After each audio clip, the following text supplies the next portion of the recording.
Morning po. Magandang araw po sa lahat. Ito po ang ating part 1 of 2 na Thanksgiving service. So we'll end the year right and we'll start the year right po next Sunday. And with that po, tayo po ay magsihanda na po sa pagsamba sa ating Panginoon. Isang mapagpalang umaga po uli sa lahat. Ang sabi po ng mga awit, o kahanga-hanga ang araw na ito, ang Diyos ang nagbigay, tayo'y magalak at ating ipagdiwang. Sa araw na ito, itinakda po ang isang espesyal na pasasalamat natin sa ating dakilang Diyos sa lahat ng mga pagpapalang pinagkaloob niya sa atin sa loob ng isang buong taon. Higit sa lahat, ipagdiwang po natin at pasalamatan ang dakilang handog sa ating may kapal, walang iba kundi si Jesucristo. Ang ating Panginoon at tagapagligtas, parangalan natin po siya sa isang mainit na palakpak ng papuri.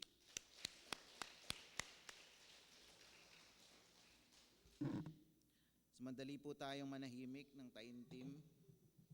Gunitain po natin ang katapatan ng ating Panginoon sa mga kamangha-mangha at mga mabubuting bagay na kanyang ginawa. Sa bawat araw, sa bawat segundo po ng ating buhay. Kilalanin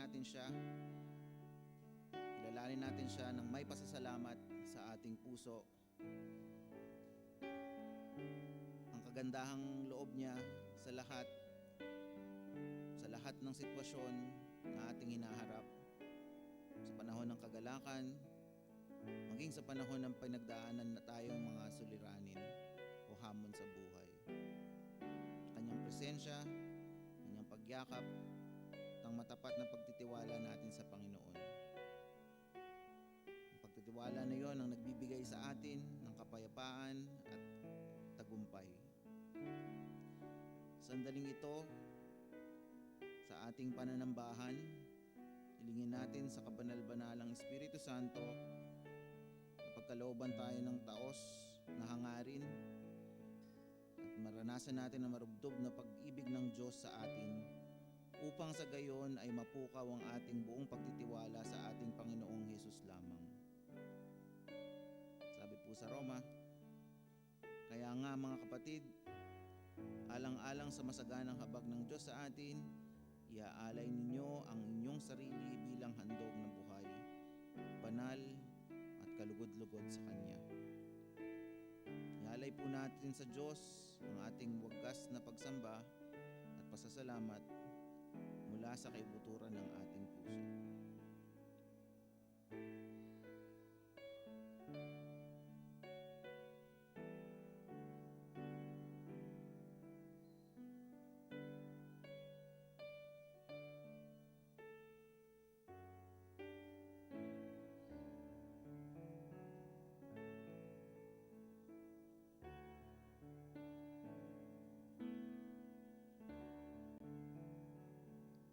Tayo pong lahat ay tumayo at awitin po natin bilang pambungad awit ang himnong Great is Thy Faithfulness sa Tagalog, Tunay Kang Matapat.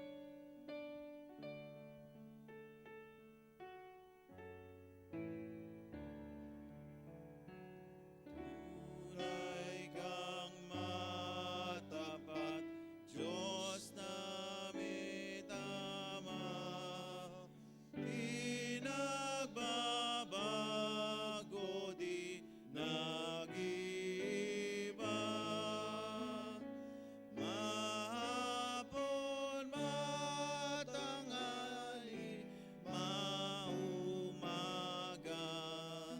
sa buong panahon matapat ka. Tunay kang matapat, tunay kang matapat, araw-araw aking namamalas ang iyong kabutihang walang kupas. Tunay kang matapat sa paglingaw, taga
natin pong basahin ang panawagan sa pagsamba. Ito po ay galing sa awit bilang 111 sa mga verses 1 to 9. Ito po ay sagutang pagbasa. Purihin si Yahweh buong puso, siya'y pasalamatan, aking pupurihin sa gitna ng bayan, kasama ng mga lingkod na hinirang. Sagot? Napakadakila ang ingay ng Diyos, pinanabikan ng lahat ng liklop. At ninyang ginawa dakila at wagas, bukod sa matuwid hindi magwawakas. Hindi inaalis sa ating gunita na siya'y mabutit, mahabaging lubha. Sa may pagkatakot, pagkaisagana, pangako ni Yahweh ay hindi nasisira. Tugon? Ipinadama niya sa mga hinirang ang kapangyarihan niyang tinataglay. Ang gawa ng Diyos, matuwid at tapat, at maasahan lahat niyang batas, ito ay lalagi at di magwawakas, pagkat ang saligay totoong matapat.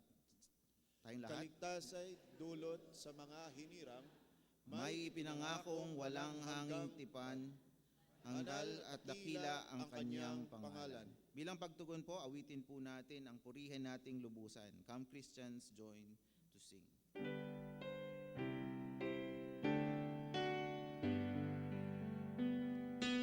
Tayo'y mag-awitan, Alleluia, Amen. Diyos ating papurihan, Alleluia, Amen. Sumamba tayong tunay sa harap ng luklukan, tayo ay kanyang hirang, Alleluia, Amen. Dakilaing lubusan, Alleluia, Amen. At nang may kagubatan, Alleluia, Amen. Ang Diyos ating patnubay at aring walang hanggan, pag-ibig niya'y sakdal, Alleluia, Amen. Puri at luwalhati, Alleluia, Amen. Kay Jesus ay itangi, Alleluia, Amen. Awit na palagi, ating puso at labi, sa langit nating mithi, Alleluia, Amen. Manatili po tayong nakatayo ng sandali at samahan niyo po ako sa panalangin. Kapangyarihang Diyos, dinadakila ka po namin. Wagas ang inyong pag-ibig sa amin, O Diyos. Sa inyong katapatan, wala pong tutumbas. Ang kaluwalhatian niyo po ay malawak, mas malawak pa sa kalangitan. Kahanga-hanga ka, O Diyos, sa lahat. Sa pagpunta namin at pagnilay-nilay sa araw na ito, kami po ay nagpapakumbaba sa inyo, O Diyos, sa inyong kabanalan. Hinihiling po namin ang inyong paglinis, O Diyos, naway kami maging karapat-dapat sa pagpuri sa inyo. Lahat po ng hindi ka nais-nais sa aming mga katawan at isipan, hinihiling po namin na inyong iwaksi, O Diyos. Kami po ay nahihirapan, kami po ay nagkakaroon ng mga pagtitiis, O Diyos. Naway hindi po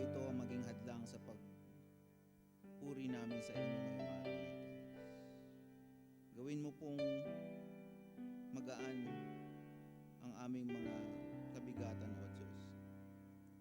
Gawin mo pong tulad ng niebe ang aming mga puso. Linisin niyo po kami sa kabuuan namin, O Diyos, sa lahat ng hindi kanais-nais na meron po kami. Kayo po ay matapat, kayo po ay mahabag.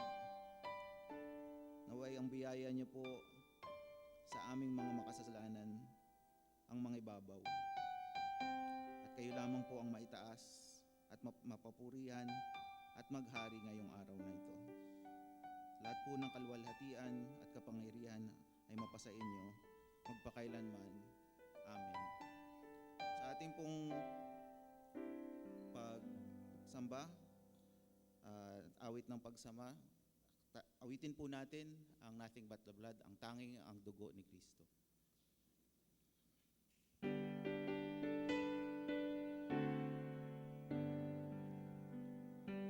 Ay makalilinis ba sa karuman ng puso ko at huhugas sa sala, tanging ang dugo ni Kristo, balong ng pag-asa, panlinis sa puso ko ba, hugas sa sala, tanging dugo ni Kristo.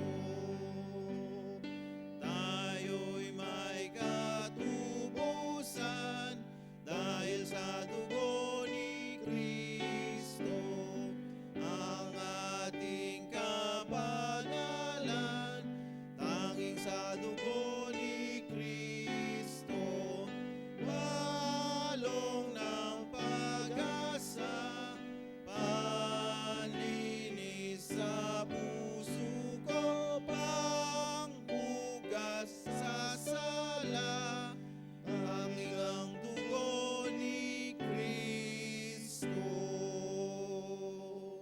Makakaupo na po tayong lahat. Mga kapatid, ating purihin po at pasalamatan ng ating Diyos na buhay at sa ating mahal na si Pastor Rojola Kokoy Maharabur at sa buong taon na nagdaan po sa 2025 at na sinamahan niya tayo, na binahagian tayo sa katotohanan ng Diyos. Sa kasandaling ito, mataimtim tayo makinig at ihatid po, habang hinahatid niyo po ang mensahe ng Diyos para sa atin. Pastor Kokoy.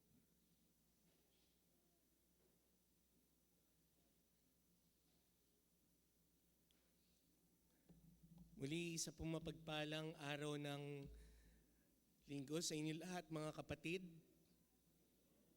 Good morning. Ako pa rin po ito. Kung medyo naninibago po kayo sa aking boses ngayon, hindi po dahil ako'y umiyak, dahil wala ang aking asawa, ako'y iniwan na namang muli.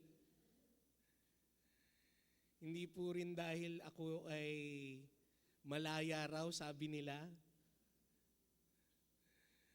Kundi ako rin po ngayon, kagaya rin po ng marami sa inyo, ay medyo may dinaramdam. At siguro mahigit na rin pong 1 linggo kong dinadala itong aking ubot sipon. Kaya para po sa inyo, kaunting ingat lamang po dahil ito po'y panahon muli ng trangkaso. At kung mainam po na kayo po ay nakararamdam ng hindi maganda, mainam po na kayo po ay dumalo ng atin pong online service, or kung meron man po kayong mga baon pa rin pong mga face mask, inyo pong gawin. Ako naman po ay pagaling na po sa awa ng Diyos. Muli ako po ay nagpapasalamat na ako po ay pinaanyayahan muli na makapagsalita at makapagbigay po sa inyo ng pangangaral mula po sa salita ng Diyos para po sa pagtatapos ng taon na ito. Sa pagkakataon na ito, tayo po ay tututok sa atin pong talata na nagmumula po sa Aklat ng Awit, We will be focusing on our passage found in Psalm chapter 103, verse 1 to 5. And our year-end message for today is entitled Renewed for the New Year. But before we start, bago pa po magkaputukan, na nakikita niyo na po sa screen ninyo, tayo po'y magsitayo at atin pong basahin at bigyan ng pugay ang salita ng Diyos. Again, we will be reading from the book of Psalm chapter 103, verse 1 up until verse 5. It reads, "Bless the Lord, my soul, O my inmost being. Bless his holy name. Bless the Lord, my soul, and forget not all his benefits, who forgives all your sins and heals all your diseases, who redeems your life from the pit and crowns you with love and compassion, who satisfies your desires with good things, so that your youth is renewed like the eagles." May the Lord bless the reading of his word. Please remain standing as we pray. Lord, as we look back on the year that has passed, and as we look forward to 2026, we ask you that you would plant firmly in our minds and in our hearts the benefits and blessings you work in our lives each day. Teach us to bless your name in everything that is within us, so that as we face this coming new year, we face it with the strength renewed and with the hope secured in Christ Jesus. All of this we pray in Jesus' mighty name. Amen and amen. You may now be seated.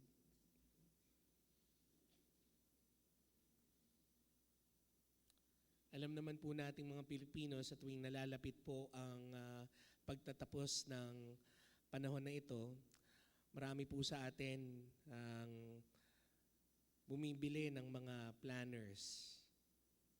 Yung iba, lalong-lalo na yung medyo mga bata-bata dito, mag-iipon yan ng mga sticker. Kahit na halos wala na silang tulog, kakakape, iipunin nila yan para makabuo lang ng isang booklet na puno ng sticker katumbas ng isang planner. Sa amin naman po, na madalas puro maintenance na ang kinokolekta, meron rin tayong planner. Ito yung mga planner ng mga boomers, mga Gen Xers, at mga mature millennials. Ito yung madalas na nakukuha sa butika, iipunin muna yung points at kapag nakitang pasok yung puntos mo, makakakuha ka na ng daybook planner.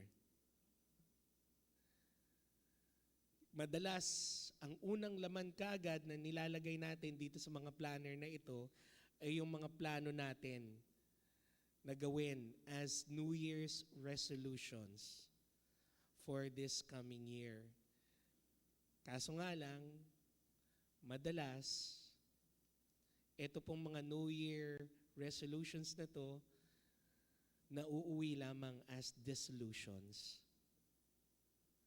Kasi madalas, though we were hard in trying to think of ways to renew ourselves, most of the time, we go back to the old things.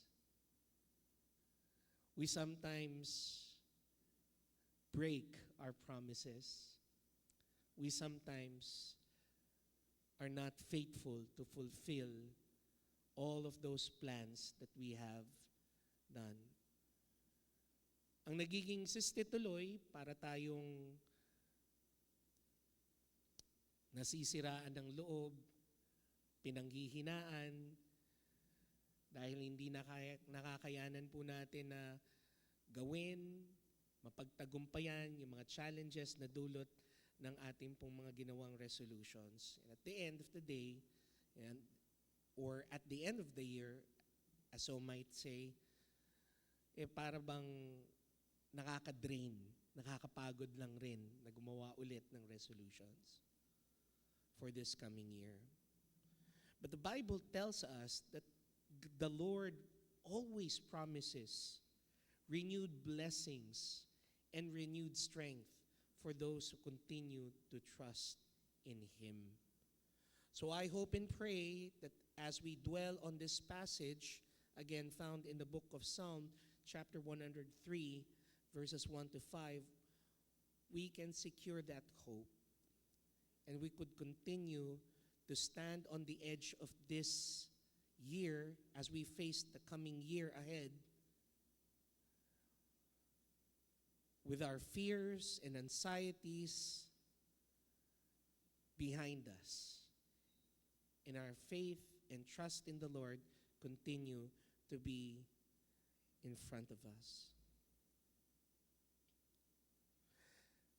The book of Psalm 103, verses 1 to 5, calls us wholehearted Christians to intentionally share our thanksgiving, to be wholehearted and intentional in our worship, urging us believers to remember God's past benefits as a foundation of praising Him, especially in this coming new year. The message, I hope and pray, that each and every one of us would learn would help us to overcome our spiritual amnesia and focus on the faithfulness of the God of the new year rather than to fear what lies ahead. First, let's see what the God of this year wants us as He calls us from His Word to worship Him this coming new year. As seen in Psalm chapter 103, verse 1 up until verse 2. It is quite clear that in this song, we can see that it is the King David himself who has composed this song. We can also see that here, King David is talking to himself. Nakikipag-usap siya sa kanyang sarili. Pilit niyang pinaaalala sa kanyang sarili ang pangangailangan na pagpalain ng Diyos. Hindi lang isang beses niya itong nabanggit sa talatang ito, kundi 3 beses. Ibig sabihin, alam naman po natin na kapag 3 beses inuulit ang isang bagay, lalo na ang isang atas ng Panginoon sa kanyang salita, ibig sabihin, ito ay importante at dapat nating tandaan, dapat nating gawin. Sa makatuwid dito, pilit na pinapaalala ni Haring David sa kanyang sarili na laging pagpalain ng Panginoon. Pero sa pagkakataon na ito na kanyang sinabi na pagpalain ng Panginoon, sa papanong paraan mapagpapala ng isang hamak na nilalang ang kanyang Diyos na manlilikha? How can a lesser being bless His great Creator? Isipin nyo na lang, siguro naman, wala namang yung understanding natin ng blessing comes from the fact that we as beings who are dependent to a God who is kind and merciful, means that we receive blessings that we need in life, blessings that we need for our spiritual growth, blessings that we need for our time here on earth. Ganun ang alam nating blessing o pagpapala. So, anong pwede nating ibigay na pwedeng mapagpala ang Diyos? Well, dito, sinasabi dito ni Haring David na ito po'y paalala na nalulugod ang Diyos. Ika nga napagpapala ang Diyos sa tuwing sinasamba siya, sa tuwing pinupuri siya ng kanyang mga lingkod, ng kanyang mga nilikha. Sa ganung pamamaraan po na pagpapala ang Diyos. Hindi sa pagpapalang akala natin ay kanyang kailangan at kapag hindi niya natanggap ay para bang hindi na tatakbo ang kanyang buhay bilang isang Diyos. Mali. Kahit na po hindi siya purihin ng kahit na sino man, bilang isang Diyos na tunay na makapangyarihan sa lahat, He will continue to exist as God. But He is glad to always hear praises, to always see people worship Him in spirit and in truth. At ito po yung pinapaalala sa atin ni Haring David. Sa mga pagkakataon na ito, nung isinagawa po niya na likhain ang awiting ito, marami na po siyang dinadalang mga suliranin bukod sa kanyang katawan na nanghihina dahil sa katandaan, bukod na rin po sa kanyang mga kaaway na tila ba halos araw-araw hindi siya tinatantanan mula sa kanluran, silangan, hilaga at timog at maging sa kanyang sariling pamilya sa loob ng kanyang kaharian mayroong sigalot. Pero dito pinaalala sa atin ni Haring David na hindi po ito dahilan para hindi mapatid ang ating pagbibigay ng papuri sa Diyos. In all circumstances, we can still see to it that we can praise God. Amen? At yun po ang sinabi niya dito as He gave a command to Himself to give a soulful praise to God. When He said, "Bless the Lord, my soul," because He saw that most of the time the Jewish people was so enamored of worshiping God outwardly. Nandun sila na nagpapakita ng kanilang pagpupuri at habang sila ay nagpupuri sa Diyos, pinupuri rin sila ng mga tao.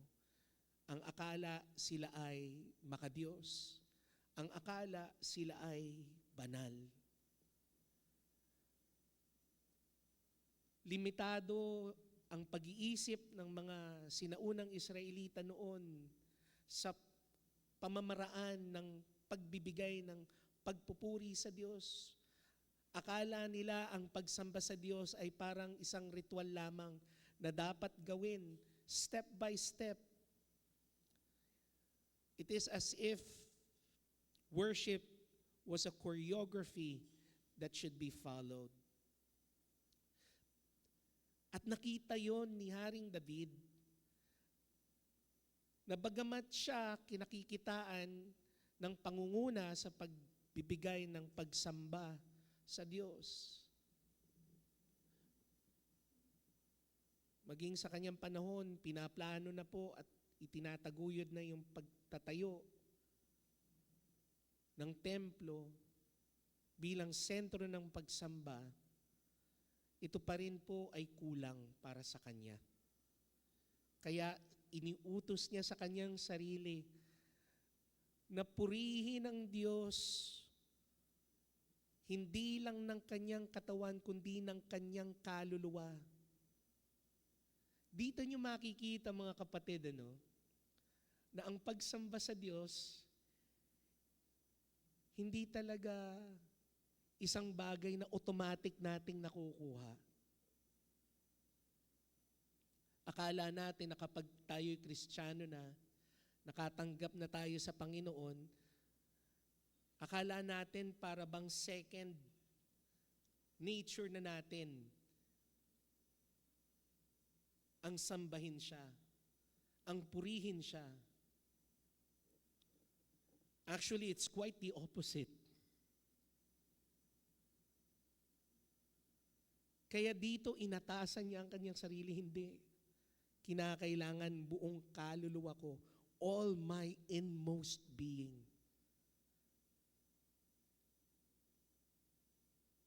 It requires our own willingness to praise God. Dalas nga po sa atin ang dami pong mga bagay na dapat pong ipagpasalamat sa Diyos. Na pagpapala lagi ang kanyang buhay. Pero sa mga pagkakataon na yun, nakakalimutan nilang sambahin ng Diyos. Nakakalimutan nilang bigyan ng kapurihan ng Diyos. Kasi hindi po likas sa tao ang talagang sumamba sa Kanya. It is part of our nature to actually worship ourselves rather than God. To seek first our needs, not the Lord. We are self-worshipers in nature. That's why He asked Himself, all of Himself, to always find a way to praise God.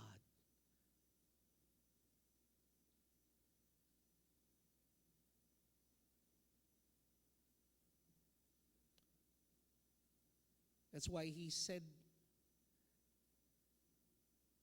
in verse 1 that not just His soul but His inmost being. It means that even though at times you don't feel that you want to praise God, that you want to worship God, you still worship God.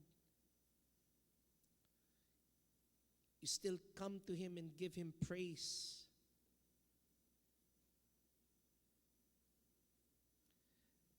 That in itself is giving all wholeheartedly to Him.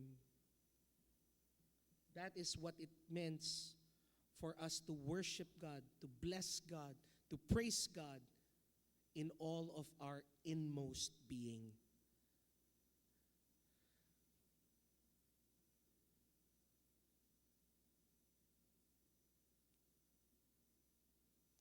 We fight with the flesh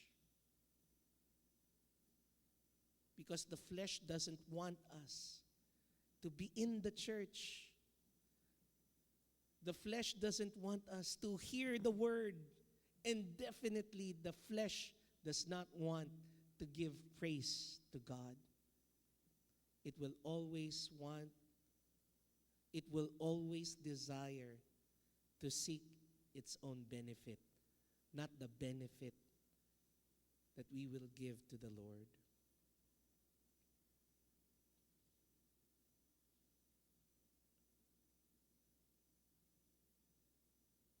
The psalmist continue on further by saying to us that the command to give praise to God, to bless God, is not just a command that is based on emotions. When King David said, Bless the Lord with all my soul, with my innermost being. It comes to the very desire and willingness of the Spirit to worship God. But here, we are also given a reason. Facts, concrete evidences on why we should praise God. Kasi madalas po, nasa isip natin that when we praise God, we need to have like that emotional strain in us to worship Him. At kapag wala na yung emotional strain na yun, yung emotional impulse na yun, parang wala ka ng dahilan to worship Him.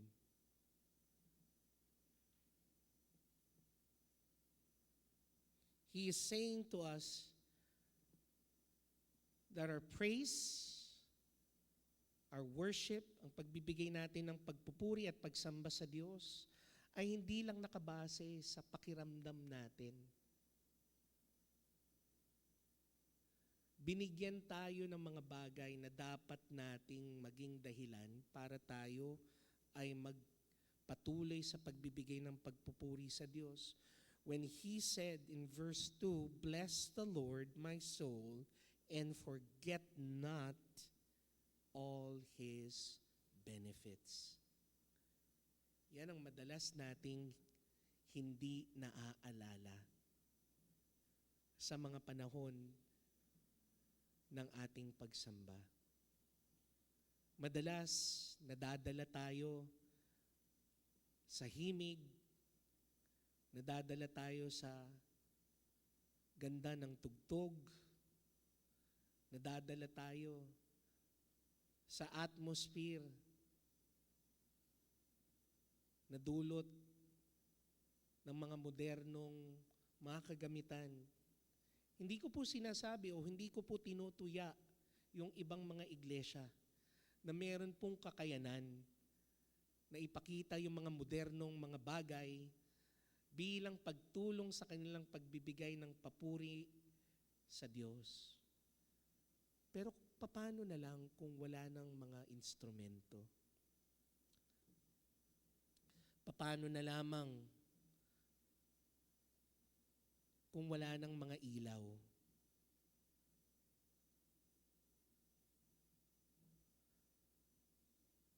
Paano na lamang kung wala ng teknolohiya? Magpapatuloy pa rin ba tayo sa pagsamba? Magpapatuloy pa rin ba tayo na magbigay papuri sa Diyos bilang isang iglesia?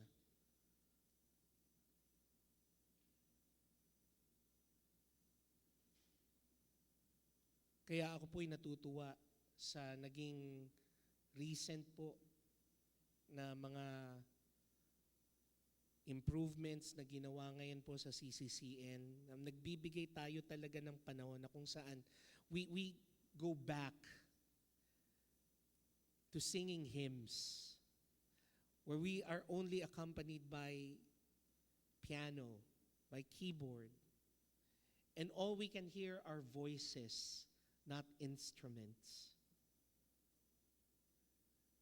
Again, I'm not picking on other churches whose culture is more of this current age when it comes to worship. But then again, it's good to know that we can go back to our roots, to make worship simple again. Because the thing is, we are being asked to praise God not because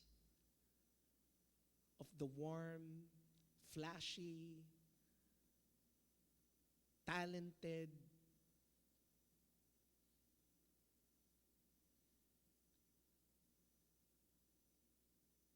worship services and worship leaders that we have.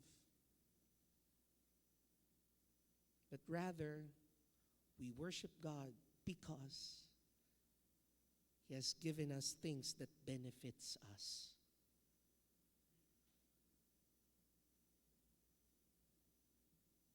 If one reason that we should worship Him wholeheartedly with all our souls is because He is good to us. And that this is a way for us to show back our gratitude to the Lord. That's why year-end Thanksgiving services like this, it's very important to look back at how God has been faithful to each and every one of you. How He has been faithful to our church. Because this would be the fuel that we will need to continue to be faithful in our worship in the coming year. Forget not all His benefits. May kasabihan nga tayong mga Pilipino, ang taong hindi marunong lumingon sa kanyang pinagmulan ay hindi makararating sa kanyang paruroonan. And that adage, though Filipino in origin, is biblical. How can we hope for a good new year if we do not look back at how good God is in the past year? And that, my brothers and sisters, will continue to fuel our faith, our service, and our worship as we go ahead and face 2026.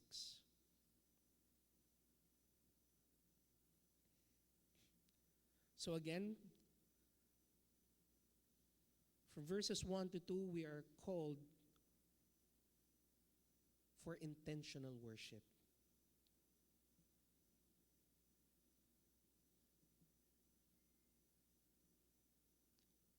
Don't be afraid to command ourselves. To speak to our souls, just like what King David did.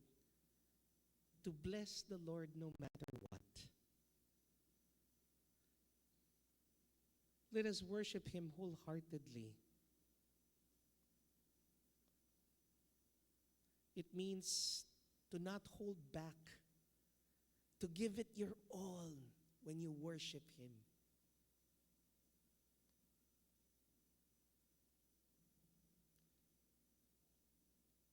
And you need to also discipline yourself to always remember God's goodness, even though what you always see are the bad things.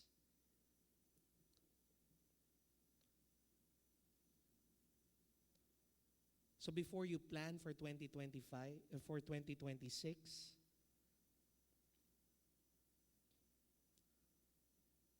take a pause. Think for a while and count the specific blessings of 2025. So rather than making New Year's resolutions,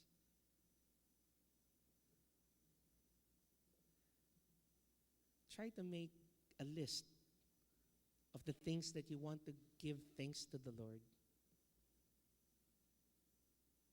this year, so that you can also continue to be thankful for by next year. Second, let's look at the content of God's grace that we need to be recognized. So the benefits are already here. As you can see, here King David lists 5. If you would include verse 5.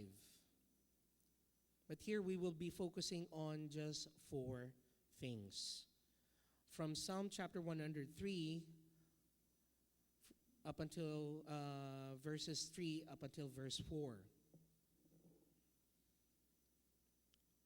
Here, 4 things that we should consider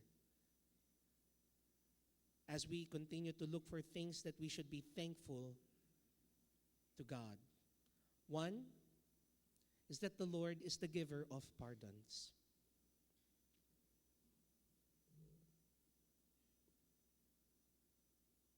In Hebrew, he is called El Salach,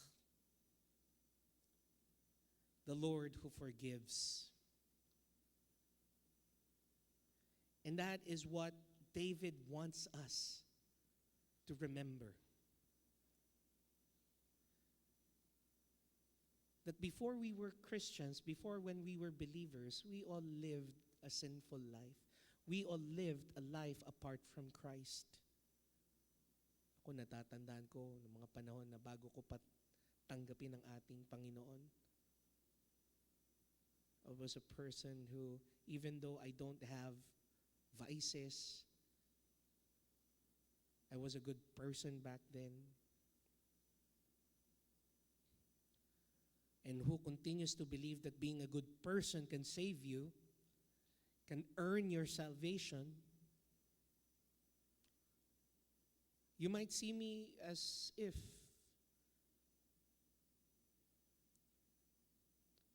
I might be the better person back then than what I am right now. Baka sabihin nyo, Pastor, mas good boy pa yung ano eh. Mas good boy ka pa noon kaysa ngayon. Well, what was different was that I was a good boy back then because I'm afraid. I was afraid every day. I was afraid that if I fall into a spiral of sin, I might not gain the favor of God.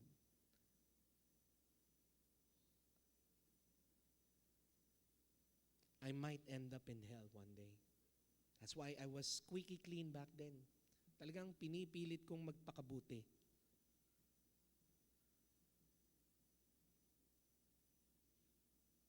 Pero that in itself is a place of sinfulness. Because what are you doing is taking pride of yourself rather than taking refuge to the grace that should have, or that you should have accepted from Christ. However, many of us also share a past that might not be too squeaky clean for us to hear. Marami rin po sa atin ang merong buhay talaga na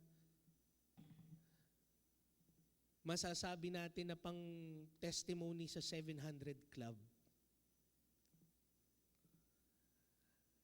Yung talagang past life na pwede talagang maging dramatization. Tapos i-interviewin ka ni Miriam Kiambao, nila Mari Kaimo. Yung mga tipong testimony na madalas pinopost sa mga video ng CCF. Tearjerker. Bakit? Kasi ito yung mga taong sobra ang kanilang gratefulness, ang kanilang gratitude sa Panginoon. Kasi God saw them in their lowest of lows. Talagang literal na inahon sila sa putikan. Marami sa atin ang ganun.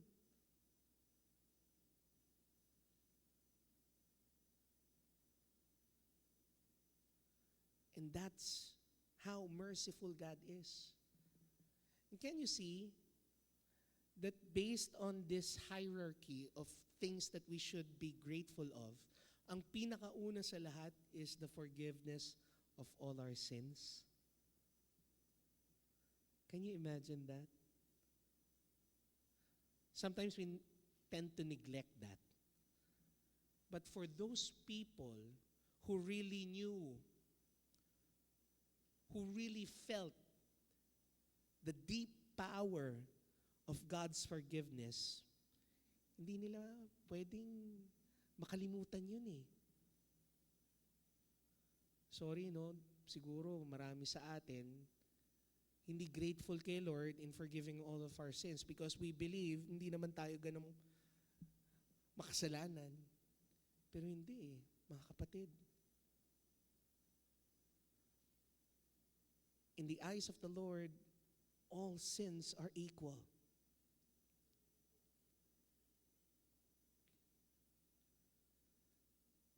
Walang maliit o malaking kasalanan. Sa mata ng tao kasi, binibigyan natin ng hierarchy ang kasalanan.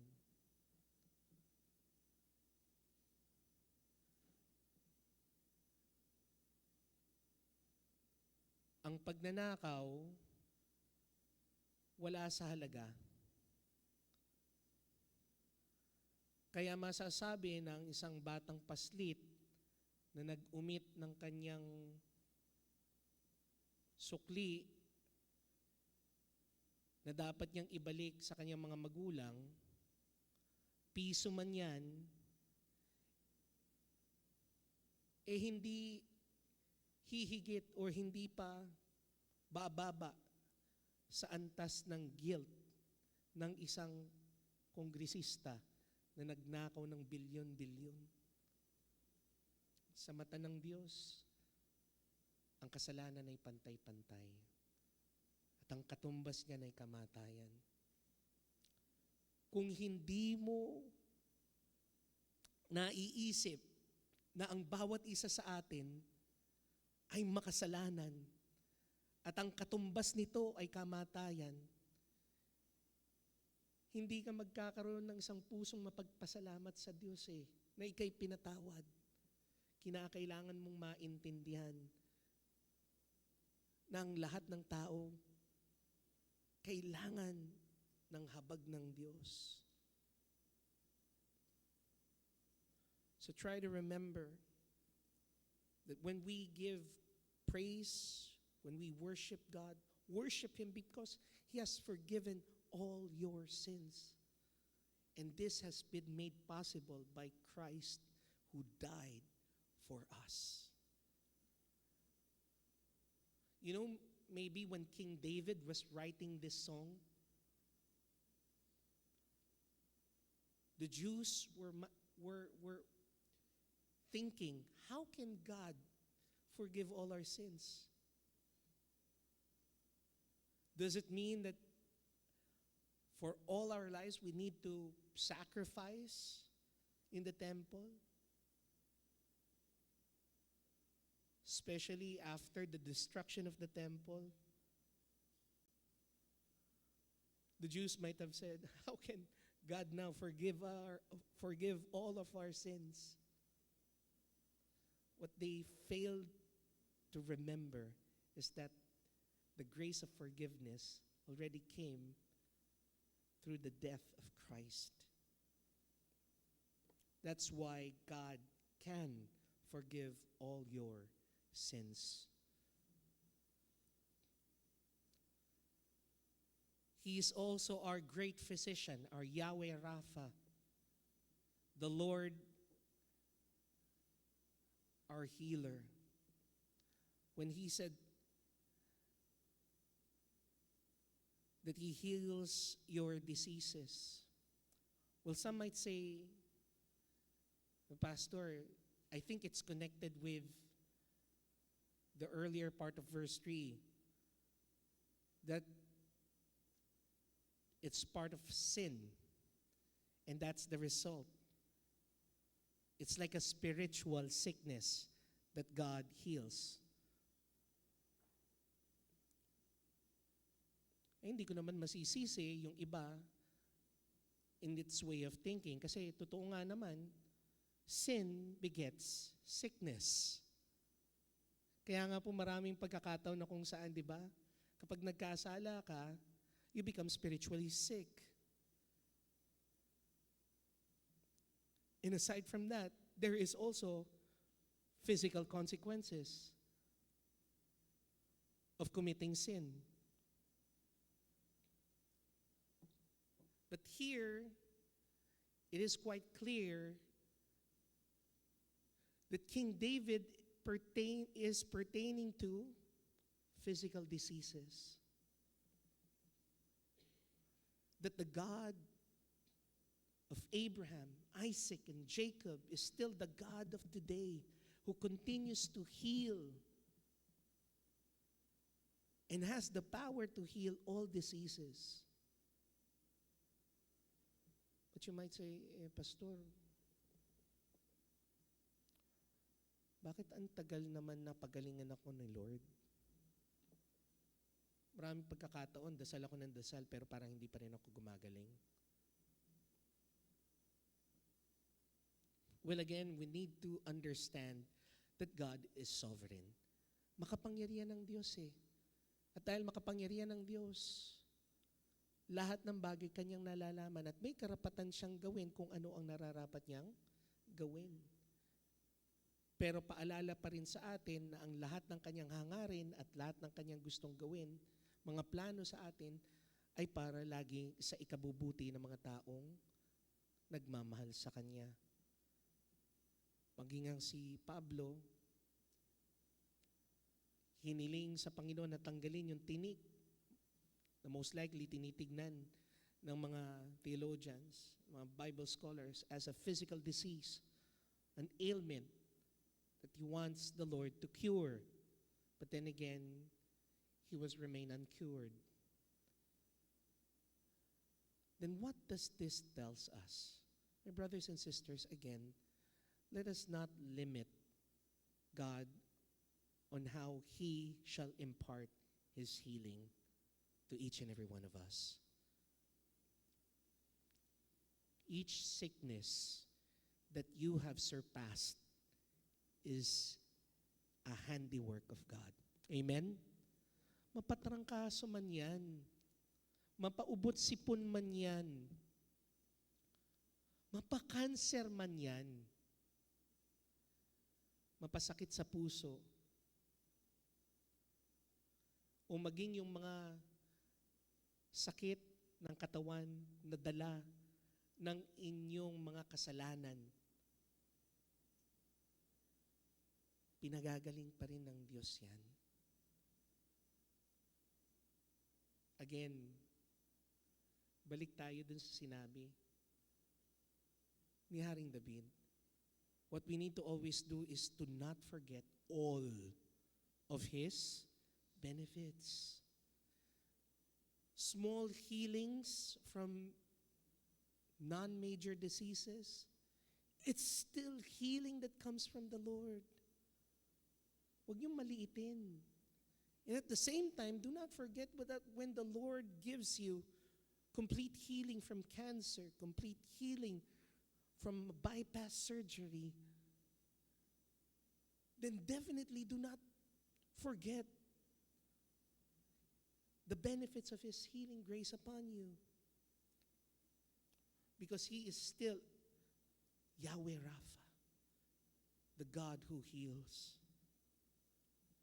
Third, He is the Lord, our genuine protector. As in Hebrew says, Elohim Shamrenu. When it says there in verse 4, who redeems your life from the pit. Ilang panahon na ba, ilang pagkakataon na ba na kayo ay niligtas ng Panginoon sa mga sitwasyon na dapat ikinabagsak nyo na, ikinagupo na ninyo, o maging sa nakatatakot man ng mga sitwasyon, ikamamatay na ninyo. Nandiyan lagi ang Diyos para kayo'y isalba, para kayo'y ingatan. Naalala ko nung ako'y kabataan pa, Though good boy ako, precarious ako. Madalas wala akong pakialam. Wala akong ingat sa sarili. Tumatawid ako madalas. Yung tawid na buwis buhay. Lalong-lalo na kapag nagmamadali na at late. Yan. Nakailang brush na ba ako? Literal na brush with death. As in, tipong ganito na lang yung ng jeep sa sa mukha ko. Ilang inches na lang.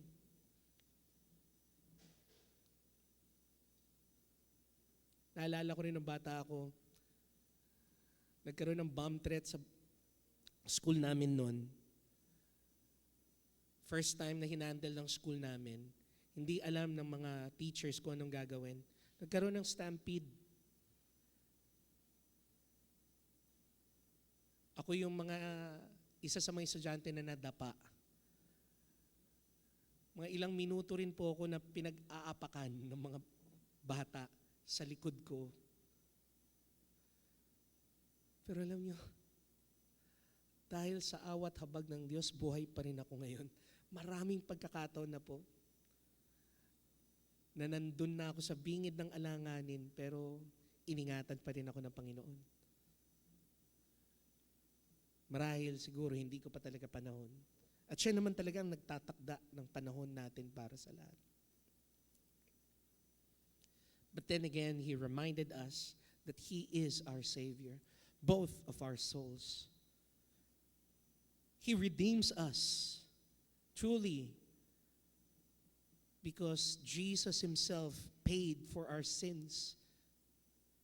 Tinubos niya tayo mula sa ating kaparusahan, mula sa impyerno, from that pit of hell. But also, God, out of His sheer goodness and mercy, continues to save us in situations that could be financially draining, life-threatening. He is always there to save. But He will always act according to His perfect timing, His perfect plan for each and every one of us.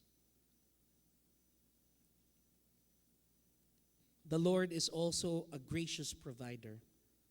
He is Yahweh, Yireh. As seen in Psalm 103 verse 4. He is the one who crowns you with love and compassion.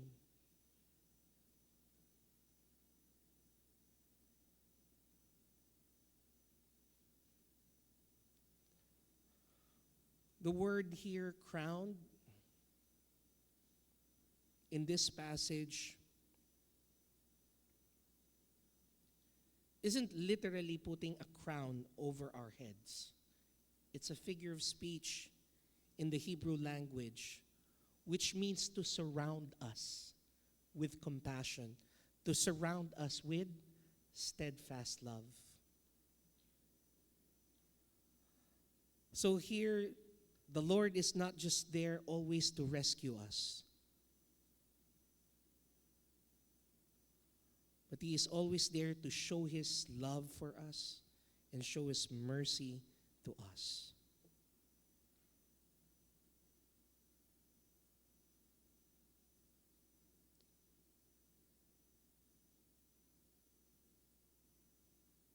He is also showing us that when He crowns us with steadfast love and mercy, with compassion,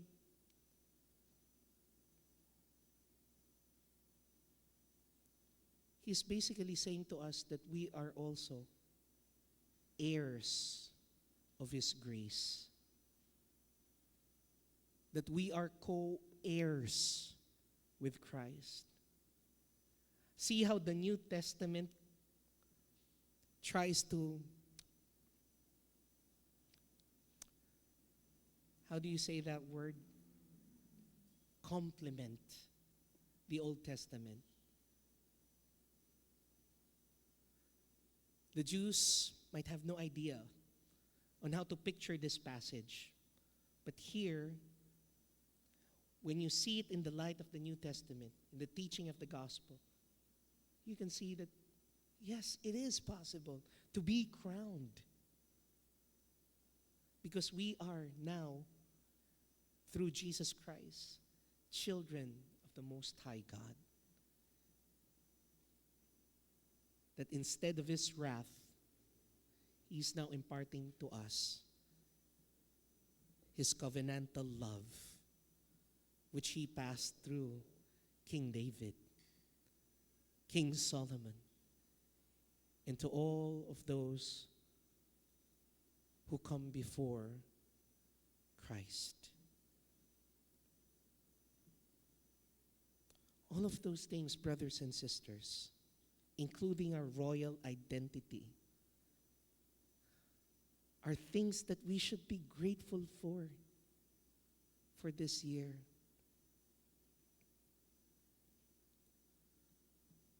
All of these things, brothers and sisters, should always be the fuel that we will be needing in order for us to have a worshipful attitude this coming new year.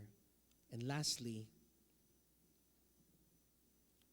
we can also see the confidence on God's promises to strengthen that He has given us in Psalm 103, verse 5.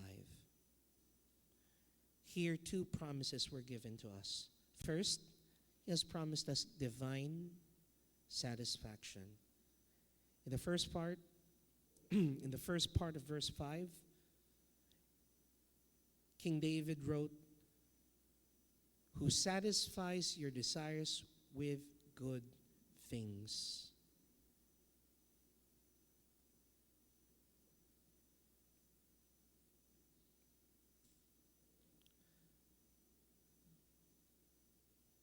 As Christians, we tend to forget that everything that we receive in life, whether it might be good or whether it might be or might seem to be bad, all came out of the providence of the Lord. Amen? Lahat ng mga bagay na nangyayari sa buhay natin, lahat yan binibigay ng Diyos sa atin. And here, we are promised that all of us would be given good things. So all of us as Christians believe and should believe that all the things that came from God is good. Amen? Lahat ng mga bagay na natatanggap natin sa Diyos ay mabuti. Sa tingin man ng iba, sa tingin man ng mundo, o sa tingin man natin, ito ay maganda o hindi kagandahan sa buhay. We can rest assured that everything that we receive comes from God and that everything that God gives us is good. Amen? And that it satisfies us. Some might say, Lord, 2025 is not a satisfying year for us. Ang dami kong gusto. Ang dami kong pangangailangan na hindi napunan. Ang dami kong pinanalangin na hindi mo binigay. Again, everything that you receive from this year is from God. And that everything that you receive from God is good. Dapat doon na lang ako nag-focus eh. Case closed, tapos na tayo. Thanksgiving na kagad. Amen? Dapat ganun ang mentality ng Kristiyano.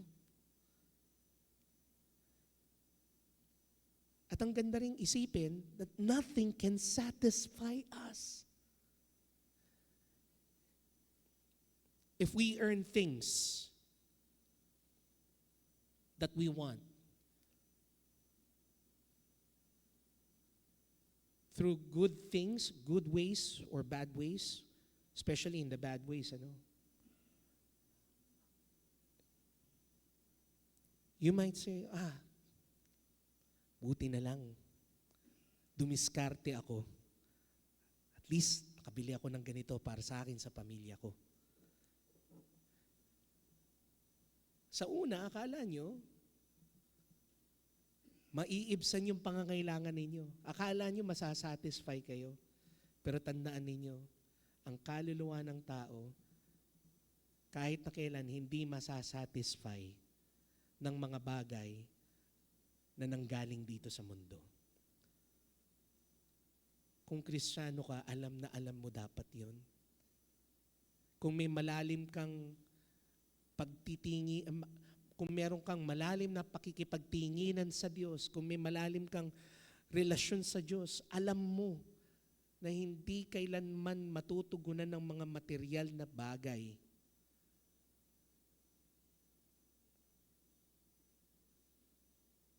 Ang buhay mo. Kinakailangan pa rin natin na isipin na ang Diyos lamang ang makapagpupuno ng mga bagay na yun. So for 2026, if you want to plan for something, to reach a certain goal in life, I would suggest to seek God's plan first for you. That should be priority number 1.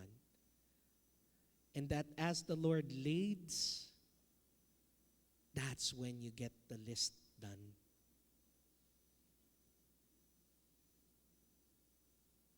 You check on His plan first before you plan your year.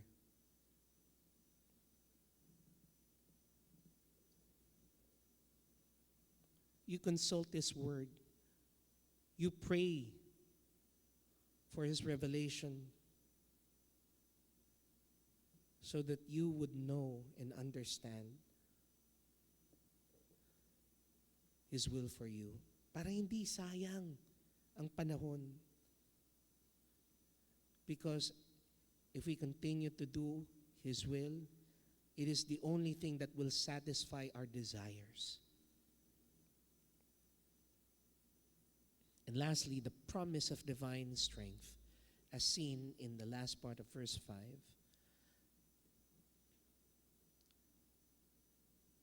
We are promised that our youth is renewed like the eagles.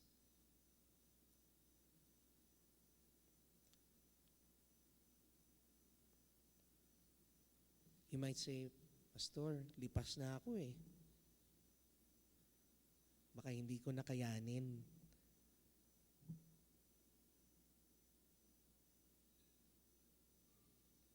Baka hindi ko kayang mag-serve, hindi ko kayang mag-focus sa ministry.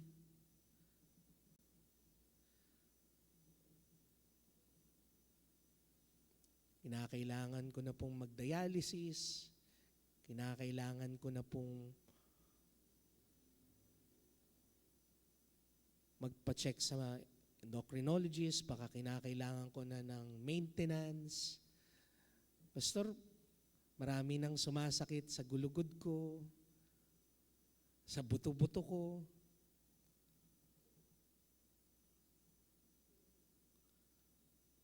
Pero alam niyo mga kapatid,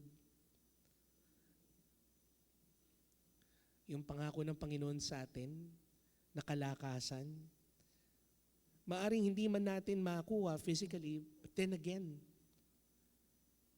that could translate into a more rejuvenated will for us to continue to faithfully serve God this year. A strength which is beyond the physical, the strength that is beyond material, what other people might see outwardly. Kaya nakakatuwa pong isipin that though this church is still a church that has a growing number of people who are mature in age, but definitely I still see people who are strong and capable to continue to serve God. Their heart is as baguettes as they can be. Hindi sila forgets kasi they do not forget the benefits that they have from the Lord. So my hope and prayer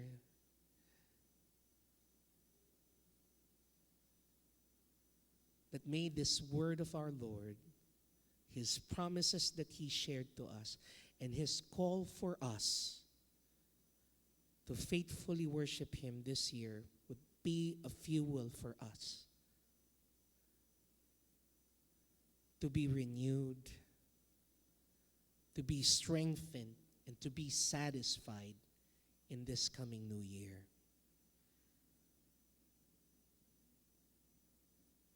You know, 2026 might feel exhausting for us. But God promises us, just like what He said in His Word,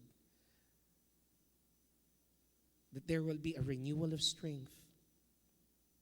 It's not just a physical energy that everyone will feel, but a spiritual second wind that will soar us for the new challenges that we will face this year. So again, just like what King David did in this psalm, preach to yourself. Sarili. Don't forget to feel thankful.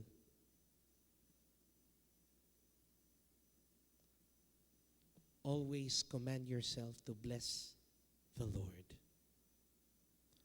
So hopefully, ang resolution natin this 2026 is to resolve daily thanksgiving. Make it a lifestyle to always give thanks. Not just a year-end thing. Ako, galing rin po kasi ako sa INC. Meron silang ganito. Pasasalamatan, which is year-end. Tapos may offering. But let us, as Christians, make it as a lifestyle. Ensuring that God's past benefits would not be forgotten, but would be a foundation for our future faith in Christ. Let us pray. Lord, again, maraming salamat na sa darating po na taong ito, pinaalalahan ninyo po kami na huwag kalimutan ng lahat ng aming pong mga natanggap na pagpapala mula sa inyo. At yun nawa ang maging pundasyon para mas lalo pang lumalim ang aming pananampalataya na siyang magdadala po sa amin, Panginoon, para harapin ang mga nalalapit na pagsubok ng nalalapit na taon.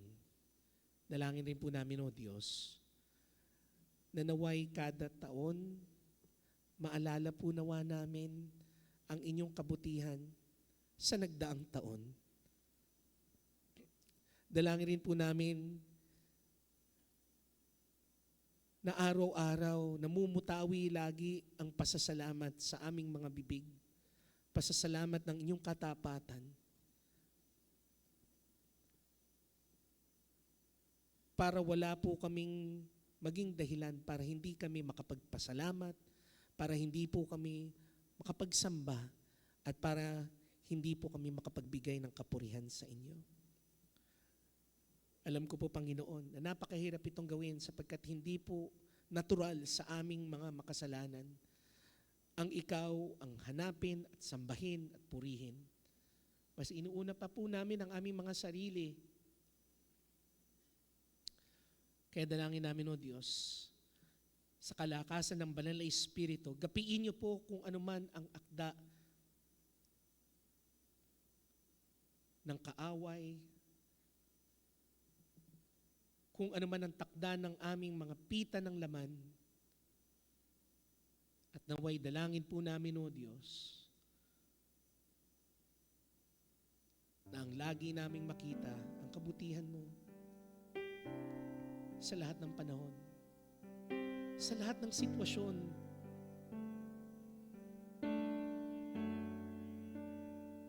At naway mabigyan ka lagi namin ng kaluguran, kapurihan, pagsamba sa lahat ng pagkakataon. Ito po ang aming samot dalangin sa pangalan ni Kristo Jesus.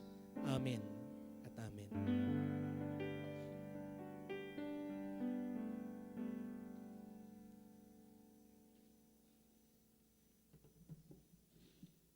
Tayo po lahat ay tumayo. Bilang awit po ng pagtugon, atin pong kantahin si Kristo ang aking lahat ng lahat.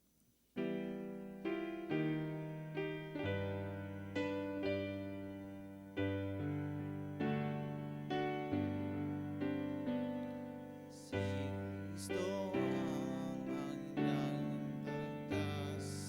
ako'y sinag sa pagkapahamak. Di yan ako hatulan ng Diyos, pagkat nilinis ang dugo ni Jesus. Pagkat nilinis ang dugo ni Jesus. Kristo ang aking tagapagtadya, sa salaya ko'y pinalaya niya. Lahat ng takot ko'y nabawing lubos, dahil sa ako ay anak na ng Diyos. Sa Kristo ang aking kapayapaan, pag may unos ay tanging kublihan. Lagi kong gabay ang kanyang pag-ibig, walang alinlangan puso ko't isip. Kristo ang aking pag-asang buhay, sa lupa ay lagi kong kalakbay. Ako'y sasamahan hanggang marating ang langit ng bayang saktal ng ningning.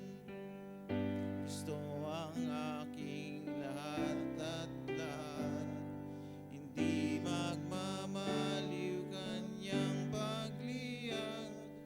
Kaya habang buhay akong mamahalin ang Kristong ito na lahat sa akin. Mga kapatid, purihin natin at pasalamatan ang Panginoong Diyos sa pagbibigay natin sa kanyang pinakadakilang handog, ang ating kaligtasan sa pamamagitan ng ating Panginoong Jesus. Sa sandaling ito, iaalay naman natin ang kagalakan ang ating mga handog ng mga kaloob bilang paglilingkod sa kanyang ministeryo. Tayo po ay makakaupo na. Pinaalanan po tayo mula sa Kawikaan bilang 3 sa mga talatang 9 hanggang 10. Si Yahweh ay handugan mo, bahagi ng kayamanan, pinakamainam na animoy, sa kanya ay ibigay. Sa gayon, kamalig mo ay lagi nang aapaw, sisidlan ng inumin ay hindi matutuyuan. Sa ating pong offertory, tinatawagan ko po ang ating mga diakonesa para sa paglikom po ng ating mga kaloob. Pagkatapos po ng paglikom ng ating mga kaloob, ay dadaan po siya at babalik para sa ating gift for Jesus, no, for this Thanksgiving Sunday. Atin pong kantahin habang nag-aalay ang ibigay sa Panginoon.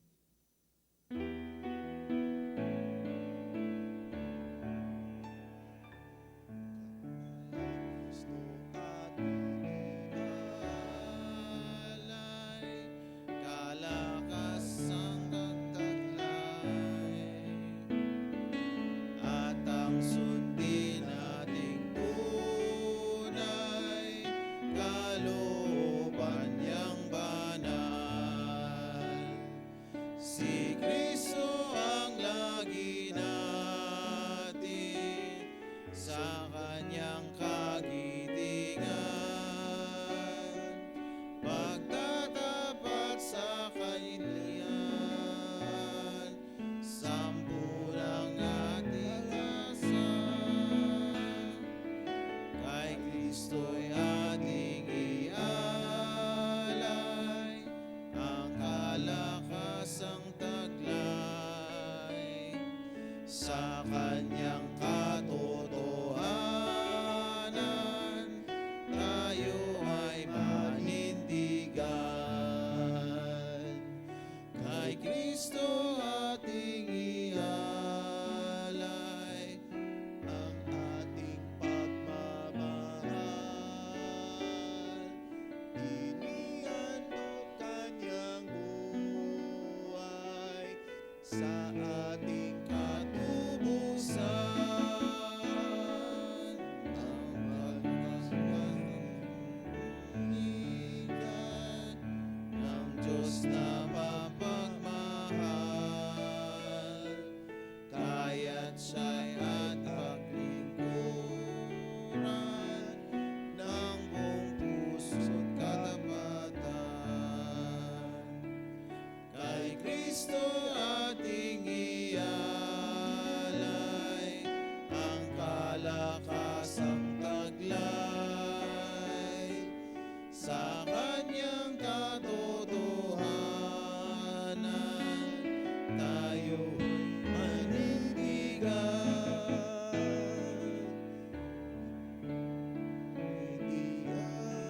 Ialay ang kalakasang taglay, at sundin nating tunay, kalooban niyang banal. Tayo po ay lumagay sa panalangin.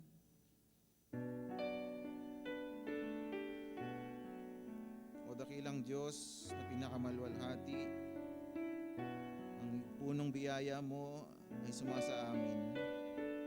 Ito'y lumiligid sa kaibuturan ng aming mga kalooban. Lahat ng yaman at kapangyarihan ay sa inyo'y nanggagaling. Lahat ng aming pangangailangan ay kayo ang nagpupuspos at nagpupuno.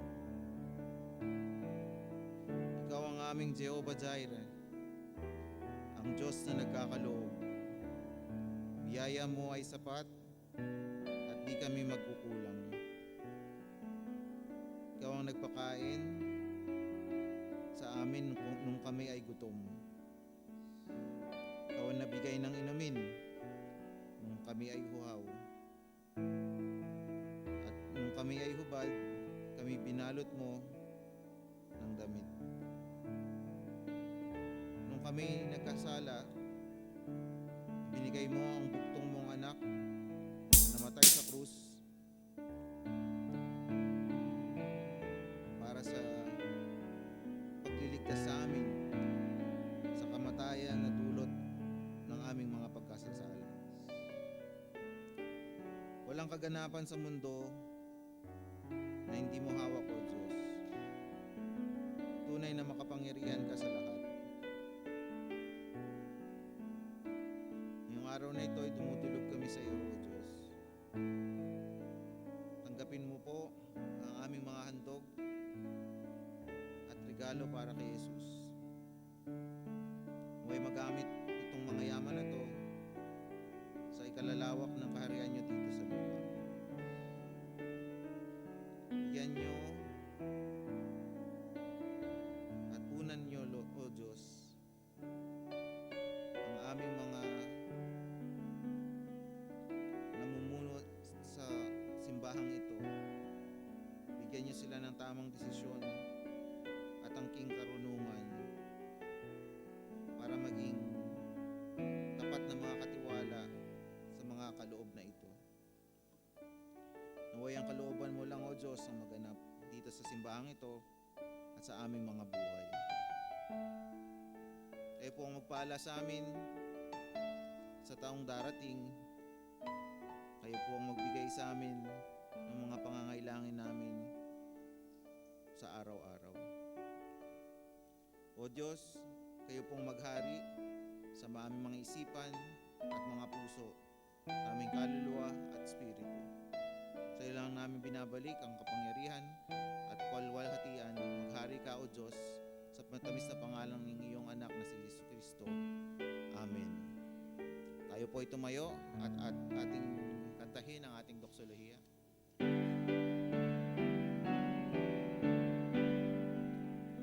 Ang Diyos sa may papurihan, Anak, Espiritong banal, ng mga taong nilalang, at ng buong kalangitan. Amen.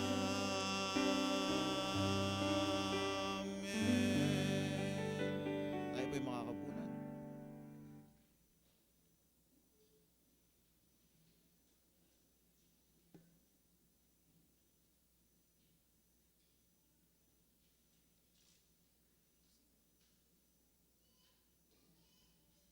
Tayo po ay dadako na po sa ating mga pagbati at patalastas. Magligayang pagbati po sa mga panauhin natin ngayon sa pananambahan at sa mga sumasama po sa atin sa online sa ating Facebook page. Malugod po namin kayong inaanyayahang uli sa darating po na linggo at sa mga susunod na linggo sa susunod na taon. So since next year na pala to, no? Sa aming mga panambahan. Pagbati po sa mga magdiriwang ng ating mga kapatid, no? Mula sa linggo ng Disyembre 28 hanggang sa Enero 3. Sa Disyembre 28, si Bianca Mercado po. Happy birthday. God bless. And syempre po, ang ating kapitapitagang diakonesa na si Deacon Josie Escosio. Happy birthday po, Deacon Josie. Pagpalain ko po kayo ng Panginoon sa 2026. And pagbati rin po sa mga magdiriwang ng anibersaryo ng kasal. Sa Disyembre 28, si Brother Bong and Sister Bing Abadilla nasa Living Down Under. At sa same day po, Disyembre 28, si Mark Russell and si Chikara Corazon. Sa Enero 3, si Pastor Elmer and Grace Buado din po. And dadako na po tayo sa mga patalastas.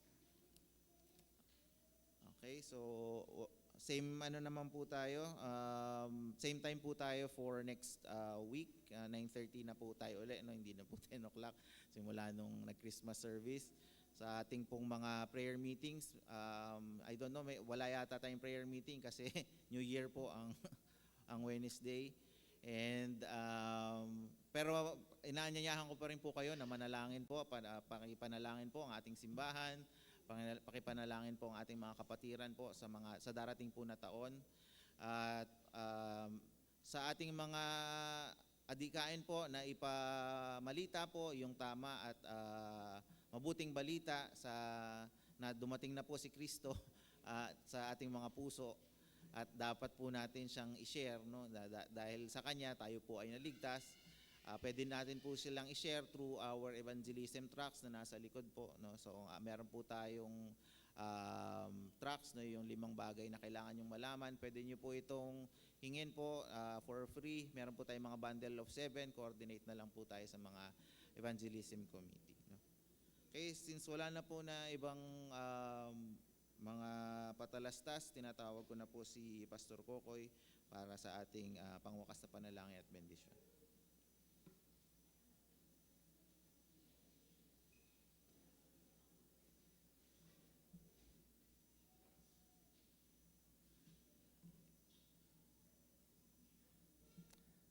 Tayo po'y manalangin. Banal na Ama, marami pong salamat sa pagkakataon na ito na ipinagkaloob niyo po muli sa amin na kami po ay makapagbigay ng pasasalamat sa kabutihang loob at sa katapatan ninyo, Panginoon, nitong pong nagdaang taon na ito. At sa pagharap po namin sa napipinto pong taon na 2026, dalangin po nawa namin, O Diyos, na kayo po ang siyang mapangaralan, kayo po ang siyang madakila, at kayo po ang siyang maitaas. Dalangin po namin rin, O Diyos, papasalamat rin po kami sa mga kapatiran po naming nagdiriwang ng kanilang kaarawan, kay kapatid na Bianca Mercado, at kay Diakonesa Josie Escosio. Dalangin po namin, Panginoon, na sila po, Panginoon, na inyo pong pagpalain. Dagdagan niyo po, Panginoon, ng mga mahahaba pang taon ng kanilang mga buhay para po sila ay para magamit po nila ang mga panahon na ito, ang mga taon na dagdag na ito, Panginoon, para sa inyong ikadadakila. Panginoon, nagpapasalamat rin po kami sa mga kapatiran po namin na nagdiriwang rin ng kanilang anibersaryo. Dalangin po namin, O Diyos, na inyo po silang pangunahan, O Diyos. Naway panariwaan niyo po lagi sa kanilang pagsasama ang inyo pong pag-ibig at pagmamahal. Naway makita po nila ang ehemplo ni Kristo kung paano niya inibig ang iglesia.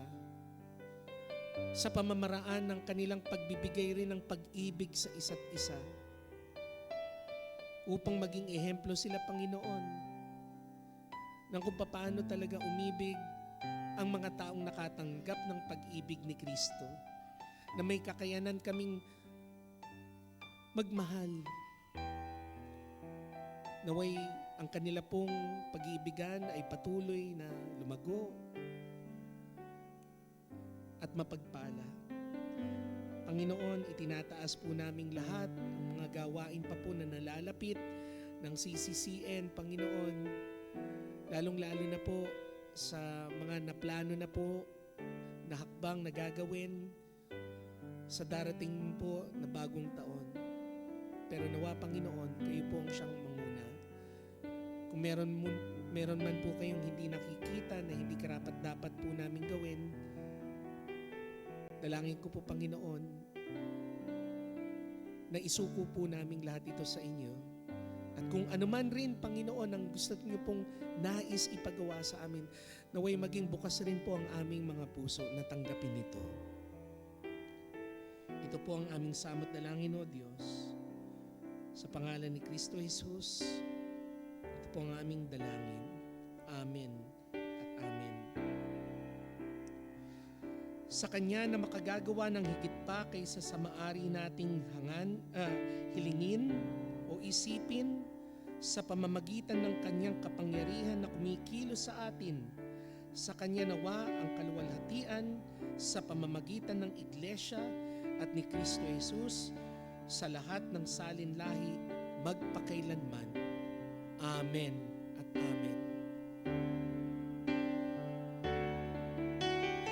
Amen. Amen.